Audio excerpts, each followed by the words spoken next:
Ներսում կան շատ լուրջ խնդիրներ։ Կմանրամասնեք հատկապես որ։ Տեսեք, օրինակ ամերիկյան կապիտալի ներգրավումը Հայաստանում, արհեստական բանականություն, թրիփ նախագիծ։ Տեսեք, հիմա նույնիսկ եթե մենք չլինենք մասնագետ եւ չհասկանանք այդ արհեստական բանականությունը, այդ Nvidia-ի նախագիծը լավն է թե վատն է եւ տնտեսապես ինչ հիմնավորում ունի, այն ոռնոցը,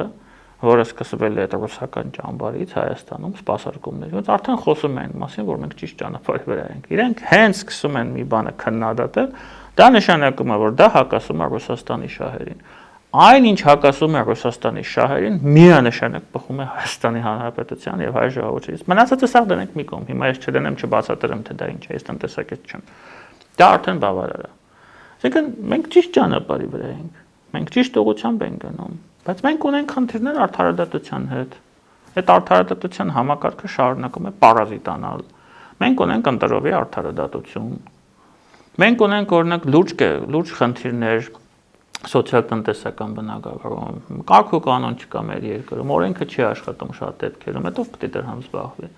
Իշխանությունը, խոսքը սրա մասին է։ Չէ, արտաքին քաղաքական ուղղությամբ ահագին ճիշտ բաներ են արվել եւ այն, ինչպես ենք մենք դիրքավորել, օրինակ Իրանյան պատերազմում, դա միայն եւ մենք կարելի է ողջունել։ Դա աշխատել է եւ հուսով եմ կշարունակի աշխատել, բայց դա չի նշանակում, որ մենք չպետք է հիմա մտածենք ապագայի մասին։ Աշխարհը շատ արագ է փոփոխվում, մենք էլ պետք է համահունչ շարժվենք, մենք էլ պետք է փոփոխություններ անենք, այդ թվում նաեւ արտաքին քաղաքական ոլորտում, որովհետեւ տեսեք, ինչ են ասում մեզ, հա, մեզ ասում են դուք գնացել եք Ադրբեջան, թուրքերի հետ, այնտեղ խոսել եք, բան եք արել, չգիտեմ, իրենց օրակարգն եք ընդունել,